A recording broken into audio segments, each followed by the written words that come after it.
Hi, I'm Rob, and in this Gems of War video, I'm going to show you the team I'm going to use for this week's raid boss. Really cool team list, a lot of fun to use at the same time. What you're going to want to do first though is, if you can, grab tier 1, 2 and 3 from the shop.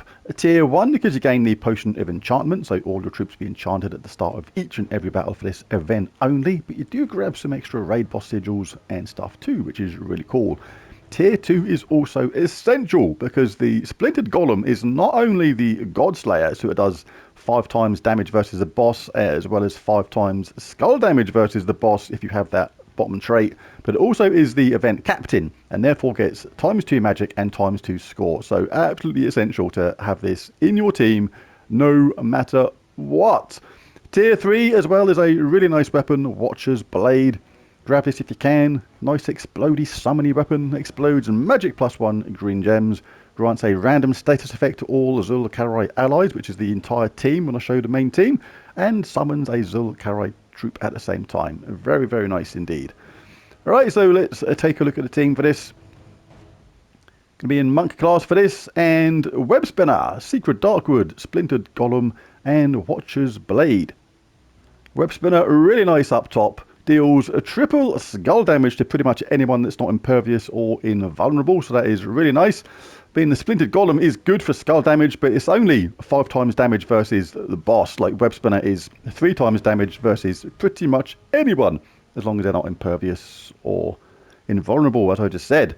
As well as that, in the early stages, we can look for its colours to get it charged up and do damage to all, wiping out the early teams really quickly, and it also generates green, which is really cool, so it can self-charge and do it again. We also have the option of casting Secret Darkwood. She's absolutely lethal. Does damage to an enemy, then creates 3 purple gems boosted by elf allies, which again is the entire team, meaning she can self-charge and repeat the process.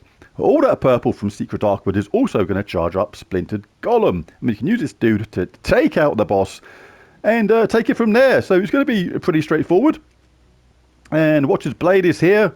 Explodes magic +1 green gems. Grants a random status effect to all Zul'Karai allies, which is the whole team. And has a summon, which is really handy if something goes wrong and we lose our Web Spinner.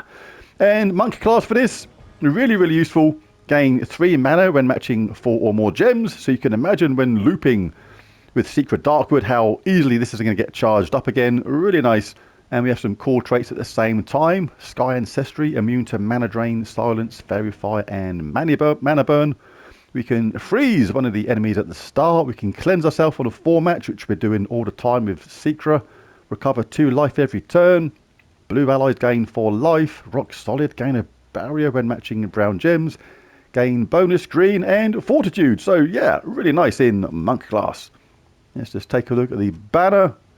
Go for the Riven banner from Primal Rift. +2 purple, +1 green, -1 red. I know that the weapon uses red, but we don't really need it because we're going to get all the mana mainly from Monk class and getting those 4 matches with Secret. And you know, 3 of our team use green, and a couple of the main ones also use purple. So it's important to have those colours. All right, let's check it out. Let's see how it does. Let's dive into our battle all 4. I'm only going to do a couple of battles on these lower levels because it is going to be super duper crazy straightforward. Look, Web Spinner got charged up straight away. Chuck on Medals of Nisha if you want to increase the damage of your team. Really cool. Who's up next? Right, we got some blue for our Web Spinner. It's up next round anyway, so anything will do really. And kaboosh them all out of there.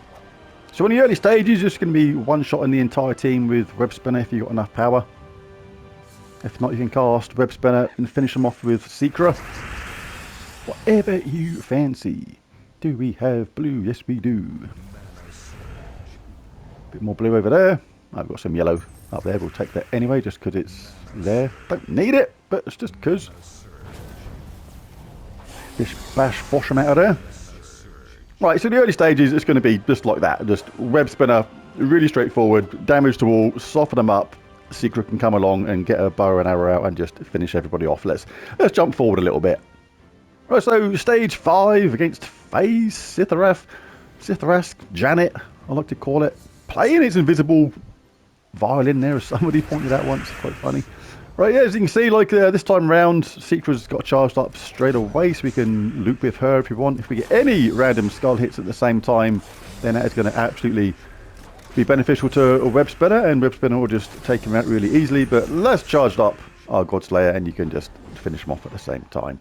Whatever happens first, and because of all those 4 matches, the weapon got charged up as well due to monk class. So yeah, some nice synergy in this team. Play is invisible violin. Yeah, let's go for this. Get our web spinner ready to rock and roll. Ctharrasque's ready as well, but we can have a bit of fun with triple skull damage there on the old Valraven. Very nice indeed. If they think they're going to cast, you can just loop them to death with Secret and say, "Not on my watch, Sonny Jim." Or words to that effect. If you need to take out the boss early, you can do. Nowhere near charge, but safety first. Get rid of them. And yeah, nice, straightforward, easy team to use. And like I say, if you're really unlucky or a newer player to the game and more vulnerable to skull hits with web spinner up top, you can bring in a summon with the weapon at the same time. Really cool. So web spinner's up, has a chance to loop, but we'll take that triple skull damage first. Thank you very much. Didn't self-charge. Doesn't cast Secret. Normally gets a good old loop going. Finish off with the boss. Really cool. On the much higher stages, when things get much more difficult, because the boss has much higher stats, if you go a long way in this, then basically the strategy would be to take out the boss early with our Splinter Golem, and just keep on looping with Secret, and you're going to get random skull hits at the same time as you're looping with Secret, and then just get that triple skull damage. It's going to make really short work of the opposition. So we'll see if we can loop with that again and finish off. Oops. Don't need the Godslayer, but hey, you're there to do a job. So why not use it? Alright, let's just do a couple more then. Really straightforward and easy. If you fancy this straight away, then absolutely why not? Triple skull damage. Very tasty. This got charged up first this time, so you can do that. We'll get some status effects, charge up the team, more skull damage. And it just left the boss. Absolutely walk in the park. Right, well, I think that'll do for that. That's very clear how that team works. It's nice and effective and pretty safe at the same time with that summoning monk class. Very nice indeed. Anyway, there's the video. If you enjoyed it, found it useful or helpful, it'd be really cool if you bash that like and subscribe button. It really does help. But most of all, thanks for watching. I'll catch you again next time. Bye for now.